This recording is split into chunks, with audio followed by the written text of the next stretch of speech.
अब हमने कह दिया है कि अगर किसी को सजा माफ करनी है तो मृत्यु की सजा को आजीवन कारावास में बदल सकते हैं। आजीवन कारावास की सजा को 7 साल तक ही माफ कर सकते हैं। 7 साल के कारावास को 3 साल तक ही माफ कर सकते हैं। अभी बिहार में कुछ मामले आए हैं सामने। इसी प्रकार से राजनीतिक रसूख वाले लोगों को छोड़ा नहीं जाएगा, उनको भी सजा। पूर्व सांसद आनंद मोहन को राज्य सरकार ने भले ही रिहा कर दिया हो, लेकिन अब उनके रिहाई के बाद कोई दूसरा राजनेता अब रिहा नहीं हो सकता है, क्योंकि देश की संसद में अमित शाह ने एक ऐसे कानून का प्रावधान किया है जिसके बाद अब किसी भी रसूखदार और राजनेताओं को जेल से छूटने की आजादी नहीं मिलेगी। दरअसल आज अमित शाह संसद में जब नया कानून पेश कर रहे थे तो उन्होंने बिहार के उस हिस्से की भी चर्चा की जिससे आनंद मोहन को रिहाई मिली थी। आनंद मोहन घूम घूम कर बीजेपी के खिलाफ मोर्चा खोले हैं, तो अमित शाह ने आज आनंद मोहन के मामले पर बता दिया कि किस तरीके से न्यायालय के सजा वाले आदेश के बाद राज्य सरकार ने किस तरीके से राज्यों में जो कानून है उसमें संशोधन करके किसी व्यक्ति को फायदा पहुंचाने के लिए उसे जेल से रिहा कर दिया। लेकिन अब आगे नहीं होगा। ये पहला नहीं, ये आखिरी मामला था, क्योंकि अब देश की संसद में ऐसा कानून आया है जो कि भारत की संविधान में जो आईपीसी है उसमें बदलाव किया गया है। अब देश का जो कानून है उसमें इस बात के उल्लेख किए जाएंगे कि जब एक तरीके से पुलिस राज खत्म किया गया है तो उसी में दूसरा यह भी है कि अब वैसे लोगों को, रसूखदार लोगों को कानून का जो है फायदा गलत तरीके से नहीं मिलेगा, गलत करने वालों को। अमित शाह संसद में चीख चीख कर बता रहे थे कि कानून में अब लोगों को भरोसा बढ़ेगा, लोगों को न्याय मिलेगा, जबकि पहले कोर्ट का चक्कर लगाने से अच्छा लोग दूर रहना चाहते थे। लेकिन अब कोर्ट कचहरी जाने वाले लोगों को न्याय मिलेगा और न्याय की बात होगी। दरअसल डीएम जी कृष्णैया हत्याकांड में उम्र कैद की सजा पाने वाले आनंद मोहन की रिहाई पर पूरे देश में बवाल मच गया था। बिहार सरकार के फैसले पर गंभीर सवाल खड़े हुए थे। अब केंद्र सरकार ने कोर्ट से सजा पाने वाले अपराधियों की रिहाई का नियम बदलने का ऐलान कर दिया है।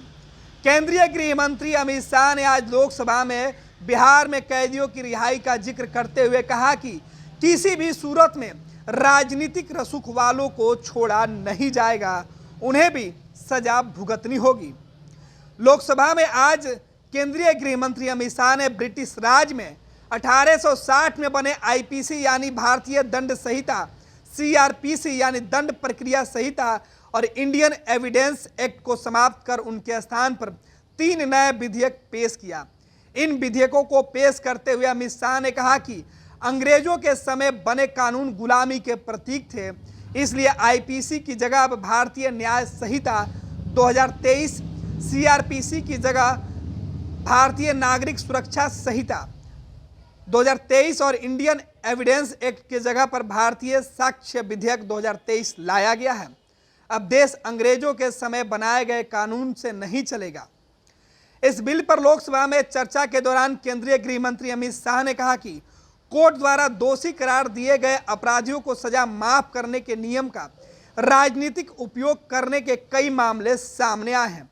अब हमने तय किया है कि अगर किसी की सजा माफ करनी है तो फांसी की सजा को आजीवन कारावास में बदला जा सकता है। आजीवन कारावास की सजा को 7 साल तक ही माफ किया जा सकता है। 7 साल की सजा को 3 साल ही माफ कर सकते हैं। अमित शाह ने कहा कि अभी बिहार में ऐसे कुछ मामले सामने आए हैं, लिहाजा हमने तय किया है कि किसी भी तरह से राजनीतिक रसूख वाले लोगों को छोड़ा नहीं जाएगा, उन्हें भी सजा भुगतनी होगी, उन पर भी वही कानून लागू होगा जो आम लोगों पर लगता है।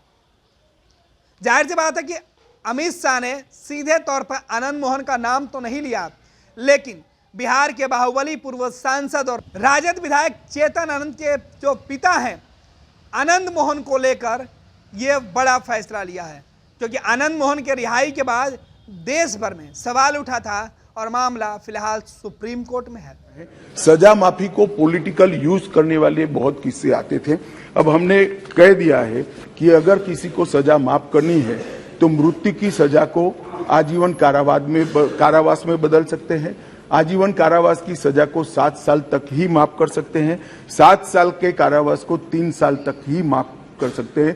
किसी भी गुनहगार को, अभी बिहार में कुछ मामले आए हैं सामने, इसी प्रकार से राजनीतिक रसूख वाले लोगों को छोड़ा नहीं जाएगा, उनको भी सजा भुगतनी। ये लो, मुंह मीठा करो। आज मैंने अपना जॉब छोड़ दिया, अब हम पूर्णिया वापस जाएंगे। जॉब छोड़ दिया है? मतलब ये घर कैसे चलेगा? हम करेंगे क्या? और माँ बाबूजी क्या बोलेंगे? इसलिए मैं एक और मिठाई का डब्बा लाया। अपने बिजनेस के लिए लोन अप्रूव हो गया।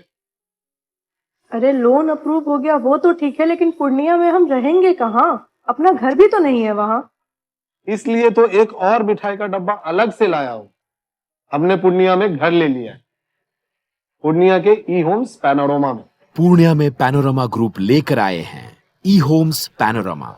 बड़ा घर, आलीशान जिंदगी और अत्याधुनिक सुविधाओं के संग। अरे अरे, अब क्यों मुंह मीठा करवा रही हो?